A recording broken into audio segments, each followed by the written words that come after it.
há um tempo para tudo. Há um tempo para semear, há um tempo para colher. Enquanto uma pessoa for viva, deve tentar semear alguma coisa. E, portanto, o que é que eu faço? Faço educação, mas não educação formal através das aulas. Faço educação informal. O que é que isso significa? Para quem quer, apenas. Porque não digo universitário, mas nos níveis mais básicos e secundário, eles estão lá porque são obrigados.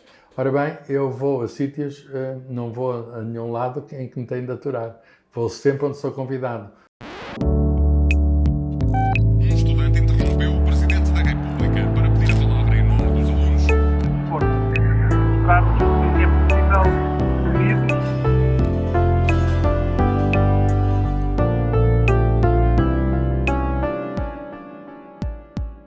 Carlos, muito obrigado por ter aceito vir ao Falar em Ser Quem Não É.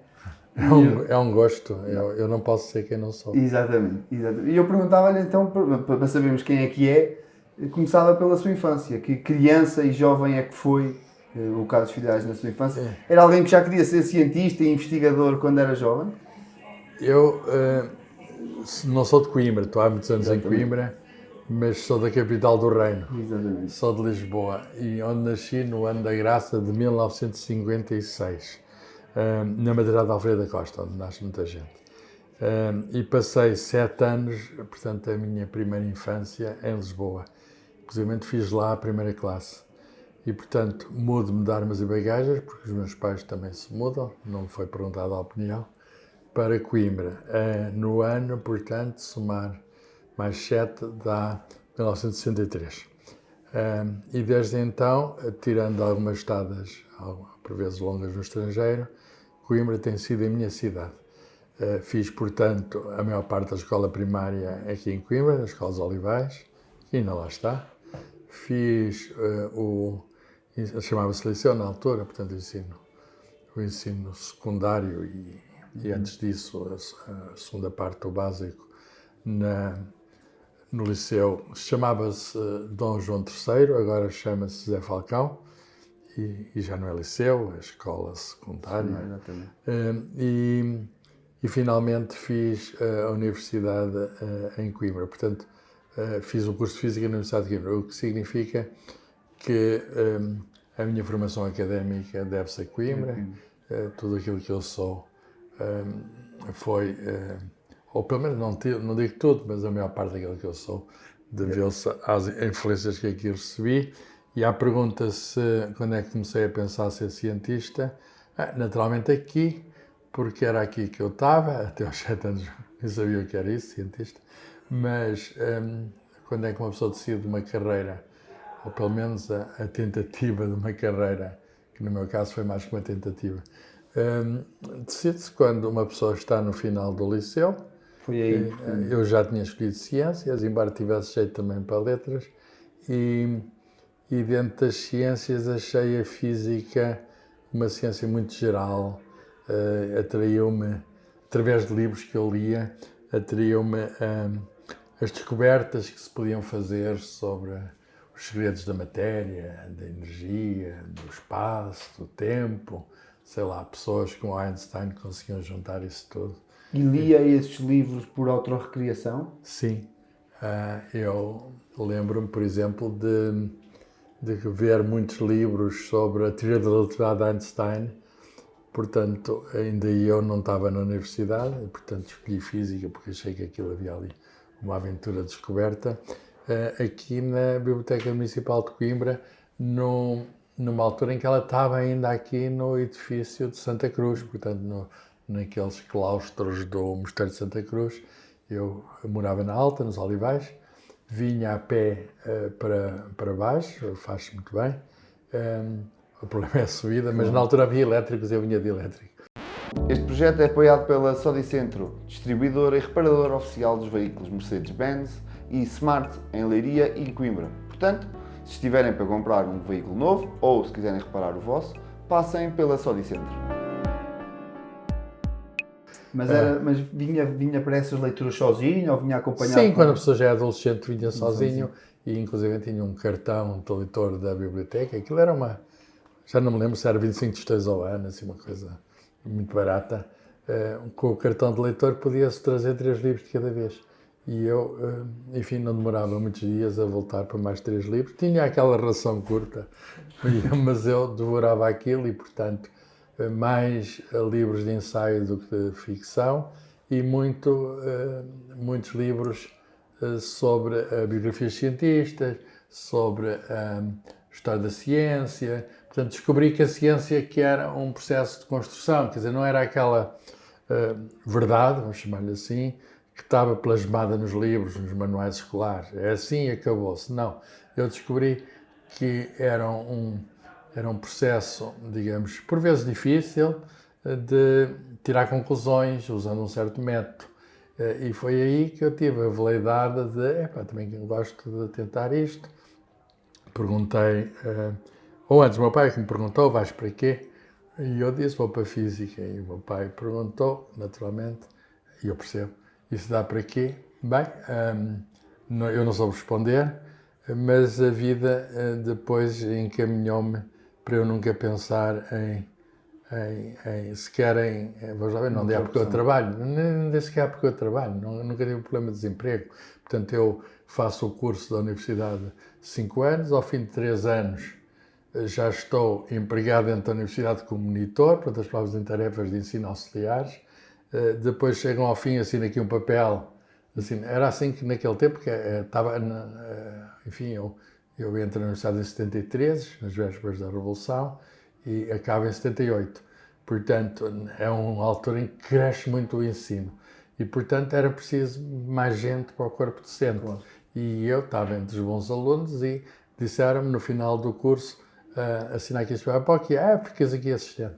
E eu fiquei todo contente, porque eu já era monitor. Mas só mais isto, passado um ano de ser aqui assistente, era o nome antigo, porque não era doutorado ainda, deram-me a hipótese de ir, aliás, a hipótese surgiu logo, deram-me a hipótese, e depois fui um ano depois, de ir para a Alemanha. Portanto, fui doutorar-me para a Alemanha e voltei doutorado passados 3 anos e meio. E, portanto, já então como professor auxiliar. Uhum. E, portanto, a vida, de algum modo, contemplou-me com uma carreira no domínio do ensino e da investigação em física teórica, no meu caso, e dou-me por feliz porque gostei muito daquilo que fiz, gosto daquilo que faço e vou gostar muito daquilo que vou fazer. Mas, voltando aí à questão da física e como ela apareceu, disse-me que ia ler esses livros. E essa leitura que teve durante o seu percurso ainda no secundário facilitou-lhe a vida, digamos assim, depois quando teve que estudar afincadamente a física na faculdade, ou seja, já era alguém minimamente preparado, acredito. Sim, de certo modo, sim. Havia certos assuntos que eu estava mais preparado que outras pessoas. Por exemplo, a teoria de Einstein não exige uma matemática, pelo menos a primeira parte, a teoria dos dados restrita, não exige uma matemática muito elaborada e eu, quando entro na universidade, já sabia aquilo e a beleza daquilo, que matéria e energia são as duas faces da mesma moeda, espaço e tempo são conceitos relativos e estão relacionados e, portanto, isso... mas eu acho que os meus colegas, éramos poucos, aliás, em física, mas também tinham também essa... Eu acho que como eu partilhámos muito essa ideia da física como descoberta, essa ideia da física como... Olha, doutorámos praticamente todos e, portanto, era um grupo pequeno em física mesmo para concluir. Alguns começaram, mas não foram 4. Foram 4, uma infelizmente já morreu, mas os outros, digamos, estão aí todos com doutoramentos. E, portanto, eu fiz isso, sim, já sabia muita coisa antes de... Mas depois aprendi mais, naturalmente, mas o meu caso, é um caso único. Não, eu acho que as pessoas que, como eu, vão para um curso que não é um curso de banda larga, no sentido de com muita gente, são pessoas que, enfim, que são capazes de aprender por si próprias e eu sempre me movi por essa curiosidade. Não só, devo dizer isto, não só livros, revistas, jornais, procurava estar a par das descobertas que se faziam e que vêm na imprensa e eu lembro-me que vinha à biblioteca e comprava com o meu dinheirito, que me davam, era uma coisa pequenina, mas comprava o Jornal da Tarde, quer dizer, o Diário de Lisboa, ou Capital, que na altura apareciam aqui em Coimbra na tarde, e portanto, e depois ia de elétrico por si, portanto sempre foi um leitor omnívoro, sempre, aliás costuma-me dizer, pá, que eu não posso estar sentar a ler um papel, mesmo às vezes coisas que parecem não ser interessantes, mas tenho o vício de ler e prefiro de longe ler em papel do que no ecrã. E portanto sou nesse aspecto pode-me chamar dinossauro. Exatamente. Antes de continuarmos na física, eu queria só aqui que me esclarecesse uma curiosidade que eu estive a ver sobre si. Vi que ganhou muitos prémios de pintura quando era jovem. Muitos não. Alguns. Mas depois percebi que quando não foi à tropa porque é daltónico. E a questão que eu tenho para perguntar é, quando pintava e ganhou os prémios, já sabia que era daltónico? Sim. E isso nunca foi uma dificuldade para si? Sim, quer dizer, o daltonismo, 8% dos homens são daltónicos de uma maneira ou de outra, e o meu daltonismo não é dos mais nítidos, quer dizer, tenho alguma dificuldade com o vermelho e com o verde, mas não é um caso, não distinguir nunca o vermelho do verde, portanto não é um daltonismo extremo, mas sabia isso, depois a pessoa começa a ver, a cor é esta, claro. Leva o casaco verde, puseste o vermelho, claro. Enfim. Para mim, sei lá, o Benfica Sporting não tem riscas e outros não é bem assim. Certo, é assim. Não é bem assim. E eu, de facto, naquela altura do liceu, tinha jeito para as artes plásticas. E, portanto, fazia desenhos. Aliás, fazia desenhos desde pequenino, mas pintava-os e pronto, e usava as tintas da China, os guaches, essas coisas, aguarelas, o que fosse. E houve um concurso em particular, além de concursos mais pequenos, escolares, que tive muito êxito, porque ganhei um prémio nacional. Era um concurso, eu lembro, dos 50 anos da União Internacional de Caminhos de Ferro. Vi o anúncio no jornal, fiz um desenho, uma estação de caminho de ferro, nunca mais vi aquilo, enviei para lá, e ganhei o primeiro prémio em Portugal. E o primeiro prémio de cada país era enviado para a Suíça, que é onde está a sede dessa União dos Caminhos de Ferro, que recebeu desenhos de vários países, claro que é um desenho juvenil, até aos 18 anos, qualquer coisa desse género. E o que é certo é que eu fui premiado internacionalmente, quer dizer, ganhei o primeiro prémio internacional, com uma importância de dinheiro, uma medalha, ainda lá tenho a medalha, importância de dinheiro gastei, mas ainda lá tenho a medalha. Na altura, pois, eu tinha 16 anos.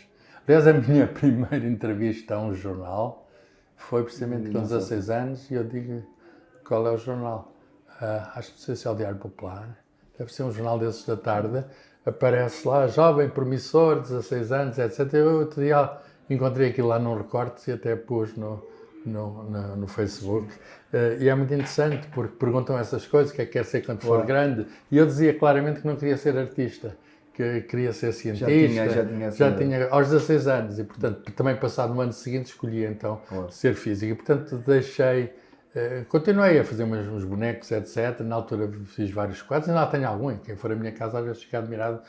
Tu pintas, mas isso é de quando? Isso é de há mais de 50 anos. Claro. O Carlos é um investigador reputado a nível internacional, tem dado aulas e escrito artigos, não só em Portugal como em outros países, como nos Estados Unidos, Brasil, mas escreveu também muitos outros livros, e um dos mais conhecidos, Física Divertida, se não estou em erro. Assim. Para jovens, não é bem para crianças. É para todos, mas a partir de jovens adultos. Mas é para tentar desconstruir essa ideia da física. Como aborrecido. É o meu primeiro livro e foi o meu livro que mais êxito teve. Às vezes não há amor como ao primeiro. Exatamente. O que é que aconteceu?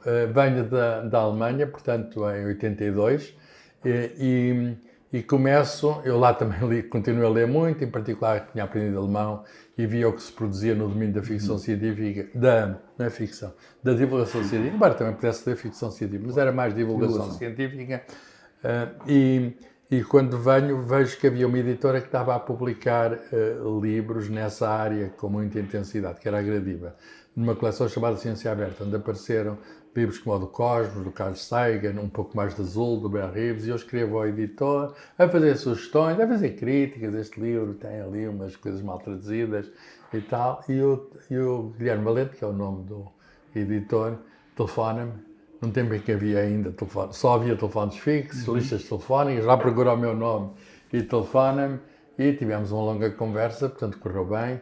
Marcámos logo um encontro pessoal, ele era de Leiria, fomos encontrar em Leiria, e o que ele me disse é: sim senhor, ajude-nos, sim senhor, tem sugestões, concretize-as.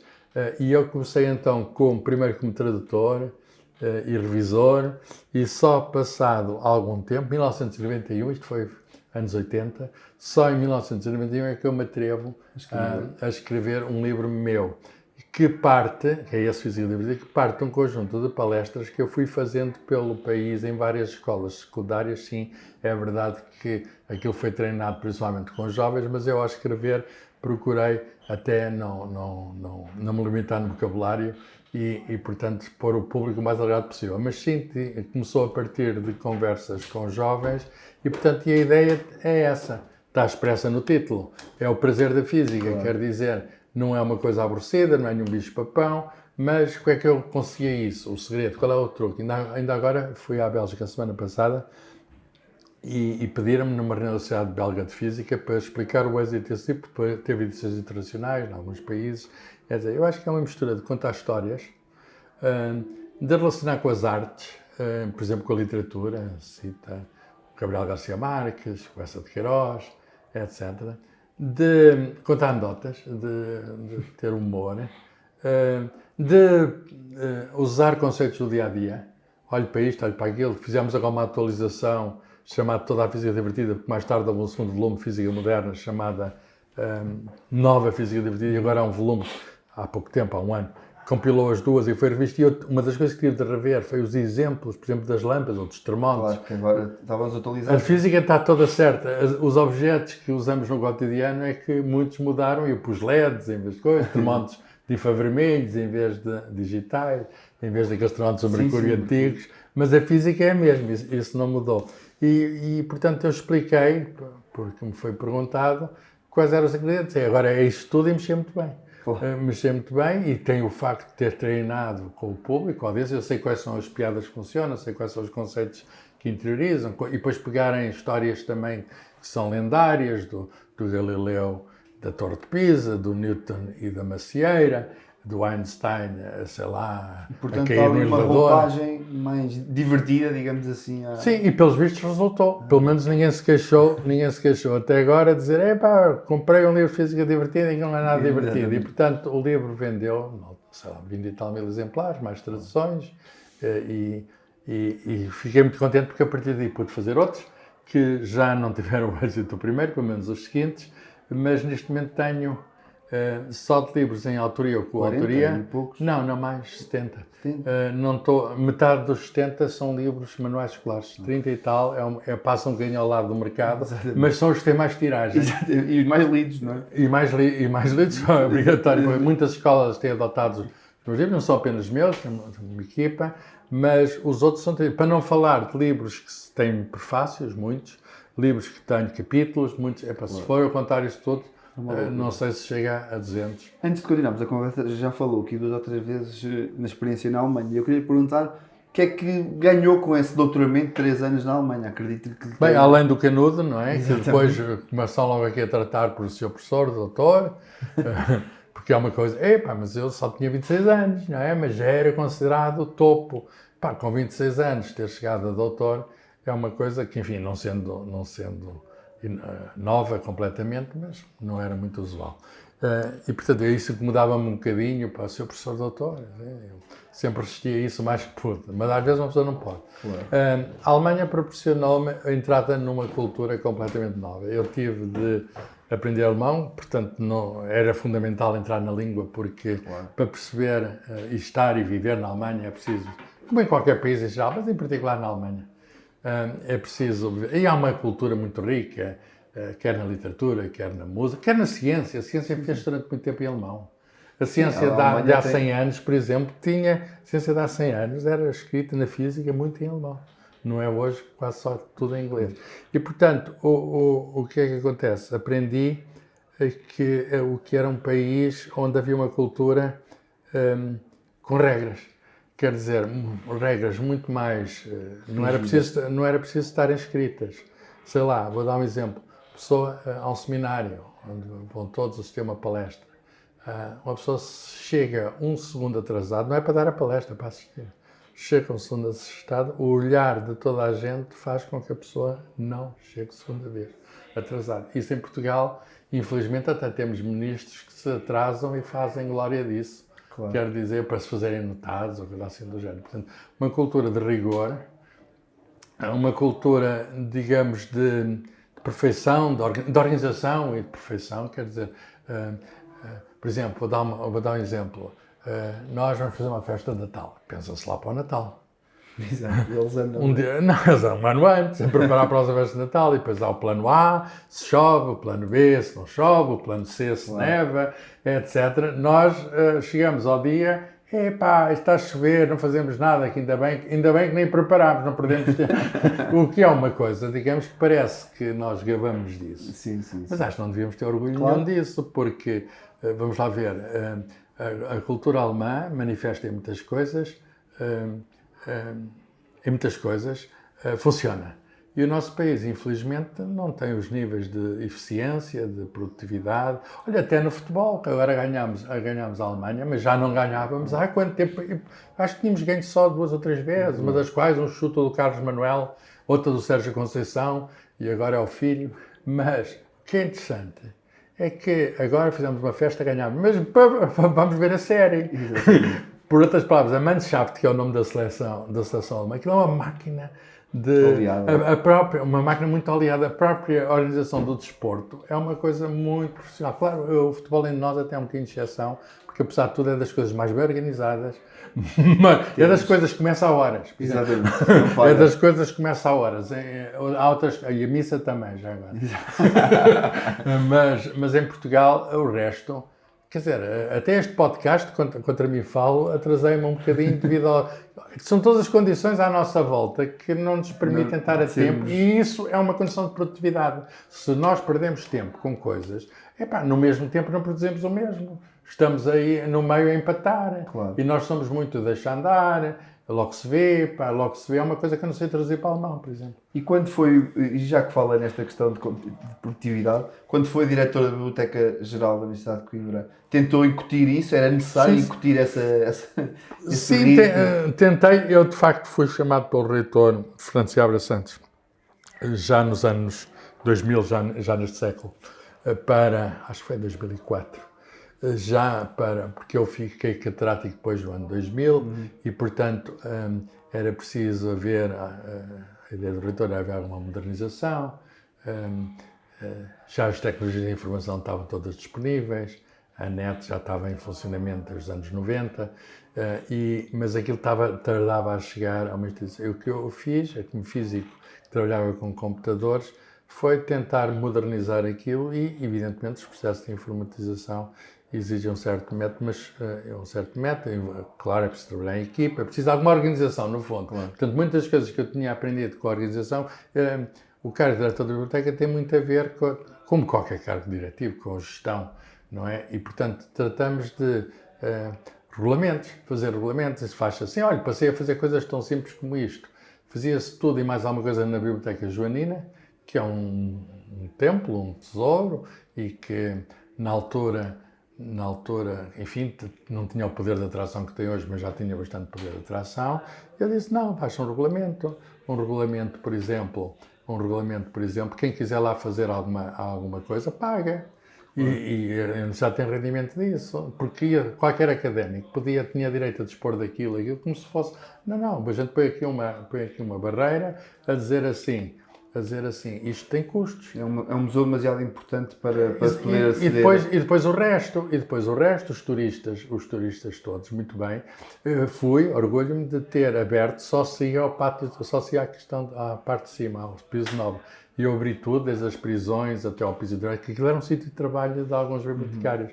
Abri tudo e, acima de tudo, o que fiz foi pôr alguns daqueles livros, bastantes, agora há um projeto para os pôr todos, mas enfim, estamos no ano 2025. Claro. Estamos a falar de há cerca de 20 anos. Fiz um projeto chamado Alma Mater, que ainda rendeu, está à disposição de todos, que muitos daqueles livros, e outros que não estão nas Joaninas, estão em sítios mais seguros, e não só da Biblioteca Geral, tentei unificar a rede de bibliotecas, que estão aí para serem lidos nos nossos computadores, nos nossos telemóveis. Digitalizei isso e mais, e digitar também, informatizar a produção científica corrente, não é apenas os livros antigos, quer dizer, as teses, não há razão nenhuma para não ter de entregar uma cópia digital. Claro. Hoje as teses está tudo, mas o procedimento iniciou-se nessa altura e criou-se chamei-lhe a esse repositório Estudo Geral, do nome antigo da universidade, a dizer as teses têm de ser entregues em forma digital e há um arquivo disso.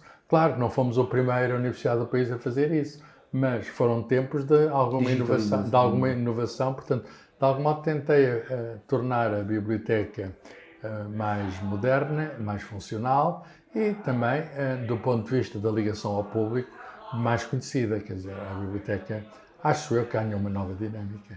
Mas quem sou eu para julgar isto? Porque... O Carlos é investigador, é um homem direcionado para a inovação, mas curiosamente reparei que relativamente aos acordos ortográficos é exatamente o contrário, é contra o novo acordo ortográfico. Dizer, vamos lá ver, uma pessoa não deve fazer novidade só por fazer novidade. Era essa a questão que eu ia fazer. Tem de haver uma racionalidade, e se alguém me explicar a racionalidade daquele acordo, na altura, a explicação que eu ouvi, já tem uns anos, a explicação que eu ouvi era para unificar as ortografias dos países da comunidade dos países dos PALOP, os países de língua oficial portuguesa. Pois bem, isso não foi conseguido. Pelo contrário, a situação há divergências e o acordo não foi também aceito na mesma medida por todos. E, portanto, as pequenas diferenças que há com a versão do brasileiro e do português, por exemplo, mantém-se. Aquilo não contribuiu para nada. Portanto, teria um intuito político e, além disso, essa comunidade é mais uma ficção cultural do que propriamente uma realidade, no plano político, económico, etc. Não é uma realidade. Portanto, a língua é um instrumento de alguma coisa e vemos que aquele instrumento que poderia ter algum objetivo não serviu para nada. Portanto, deixem-me estar. Não é não quererem criar uma coisa nova, mas faça uma coisa nova se me explicar aquilo tirou um X desnecessariamente e acrescentou algumas confusões, como o Egito e os P's e essas coisas, acrescentou algumas confusões. Portanto, deixem-me escrever como eu escrevia e acho que toda a gente entende e eu só obrigado é que deixo, às vezes espero, também não sou radical, os manuais escolares, com certeza, se há uma norma, coisa, mas acho que faz parte da liberdade que um cidadão tem, escrever na língua portuguesa, que é, digamos, a que eu aprendi, que é a língua que eu sei, mas, acima de tudo, que não tem que ser substituída por essa versão, na minha opinião, horrorosa, porque é uma versão, aquilo é discutido pelos linguistas, há uns a favor e outros contra, mas eu gostava de ver uma justificação racional. Vamos aceitar aqui um conjunto de mudanças para que a língua tenha mais impacto no mundo. Isso não foi conseguido. Quando o novo ortográfico entrou em vigor, houve, de facto, um conjunto de personalidade e uma grande força para que este novo acordo não fosse implementado. Mas, de facto, essa foi perdendo força, esse contrapoder. As pessoas encolhem os ombros, quer dizer, porquê? Porque qual é a maneira de mudar as coisas? É pôr obrigatório na escola e as pessoas depois passam a usar todos aquilo. O problema é que as pessoas atualmente fazem erros no sentido em que eu olho para textos escritos, agora já há os corretores ortográficos, mas também são mal usados. E há a inteligência artificial e essas coisas todas. Mas eu vejo que as pessoas às vezes nem sabem distinguir o que é português antes do acordo e depois do acordo. E fazem uma mistura curiosa das duas coisas. Portanto, aquilo nem sequer chegou... Porque uma coisa é o anterior e outra coisa é o posterior. Mas o que circula aí é uma mistura das duas coisas. É o novo acordo mal aplicado. Exatamente. E, portanto, é uma novidade mal feita. E eu, enfim, se me diz, então não está a protestar agora, bem, a minha maneira de protestar é a mais simples, é escrever no antigo. O resto respeita a liberdade de cada um. Claro. E gostaria muito que houvesse, porque há certos sítios, até agora não me aconteceu nada, mas há certos que dizem, tem de ser feito segundo o novo acordo. Pois bem, tudo o que é oficial eu escrevi sempre no antigo e até agora não me aconteceu nada. E, portanto, eles que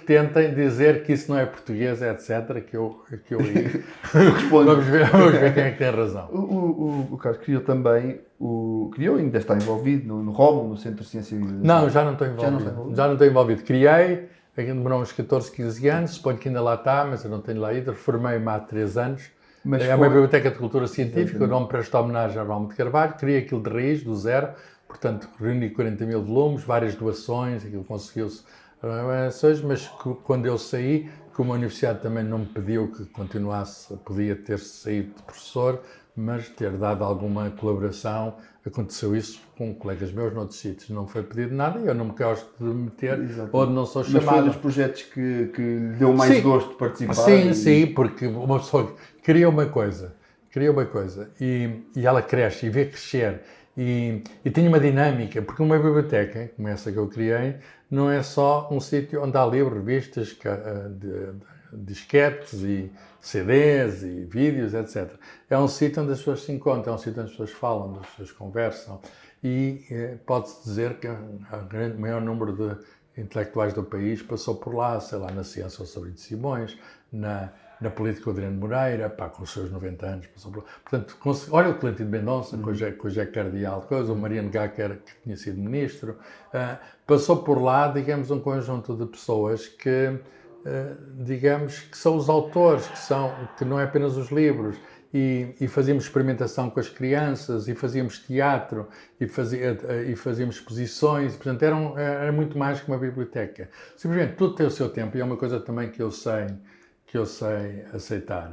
As coisas, chegou aos 14 anos, já julga que é grande, vá à vida, já não precisa do progenitor. Claro. E uma pessoa também tem de saber quando é o seu tempo e quando passa a ser ou devia ser o tempo dos outros. Agora façam melhor, eu tentei fazer aquilo que pude, façam melhor, não sei quem sou eu agora, não tenho lá ido, não sei se está melhor, sei que não. Agora- Mas tenho outro projeto. Agora era onde eu ia, que tem outro projeto também, outra biblioteca ali E vou fazer. no antigo Reservatório das Águas. A Estação Elevatória da Estação Água. Elevatória, assim, aqui É o antigo Museu da Água, chamado. onde, e que, se não estou em erro, doou mais de 40 ou 50 volumes do seu portfólio. Calma. Ainda doei formalmente então.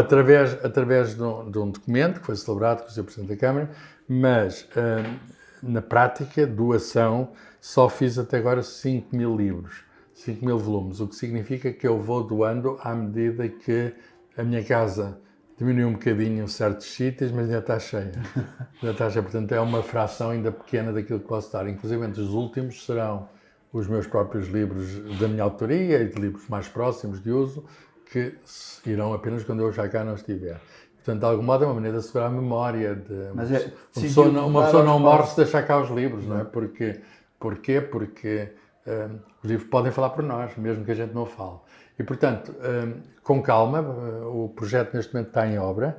Já comecei a fazer uma dinamização olha, tem lá aí também pessoas, digamos, conhecidas da história, o José Eduardo Franco, o Viriato Sampaio Marques da Filosofia, o António Figueiredo, da Inteligência Artificial. O Pacheco Pereira, penso, também teve. O Pacheco Pereira também teve. Portanto, aquilo que eu já tinha a experiência anterior, recriei também ali. Neste momento há um intervalo apenas e exposições, tem lá havido, de arquitetura, de poesia, até mesmo espetáculos de música para miúdos, etc. Portanto, tem havido, digamos, um projeto que é novo e que talvez a diferença seja, agora não está na alta, está na baixa, mas a ideia é pôr na baixa, onde nós estamos agora, pô-la em alta, no sítio que é o mais fundo da cidade, está quase abaixo do rio, que era o sítio onde tinham as bombas, mas a metáfora é cultural, é elevar, digamos, as pessoas no seguinte sentido, quem quiser saber mais sobre qualquer assunto, quem quiser pôr o seu saber à disposição das pessoas,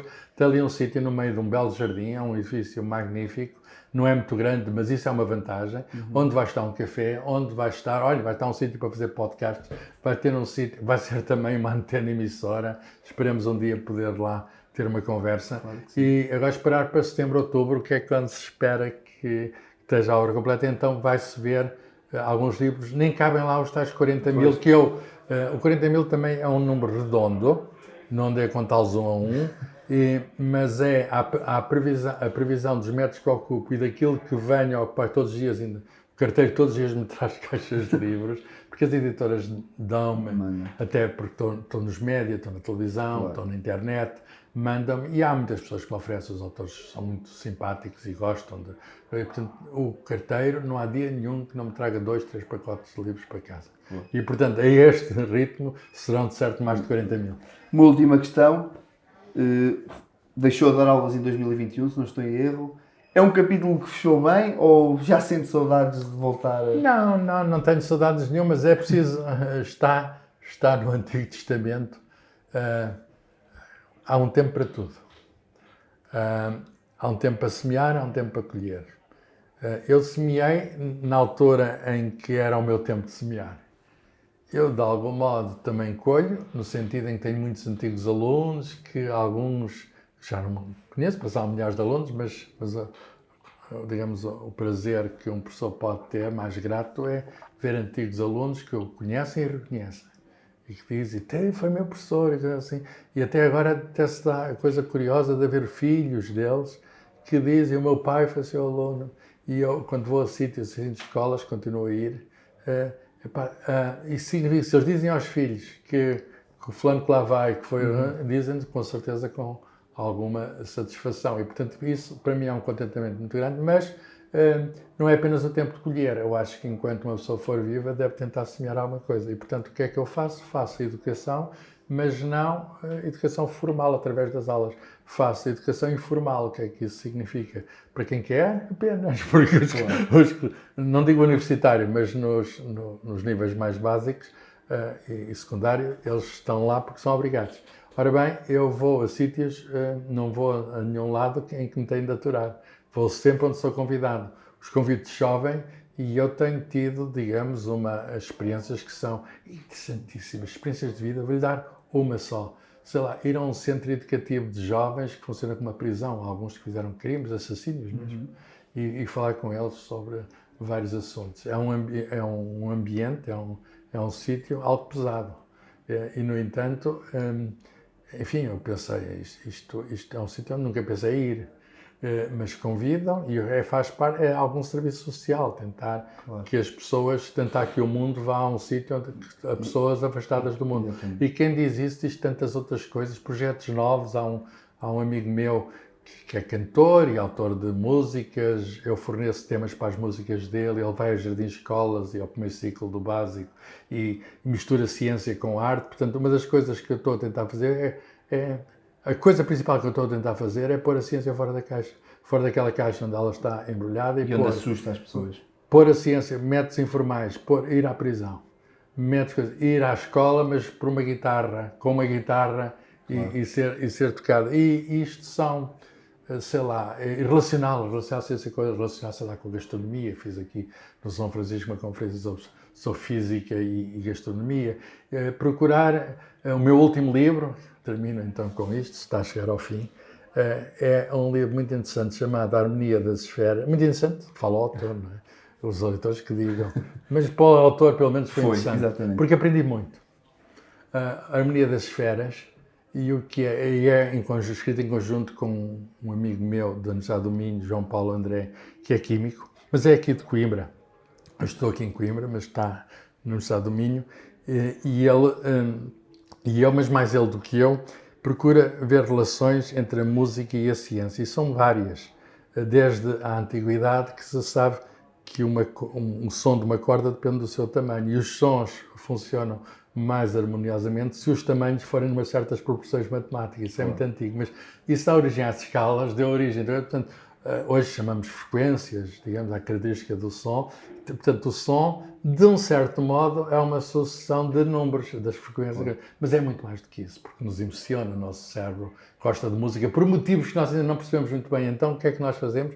Música das férias significa o antigo conceito que vem dos gregos, mas depois passou pela Idade Média e chegou ao Renascimento, que é que os próprios astros faziam melodias. Quer dizer, para decifrar o movimento dos astros, as esferas eram os sítios, para decifrar o movimento dos astros era preciso, de algum modo, perceber a harmonia social. E aqui há uma ideia profunda, a ideia da harmonia do mundo.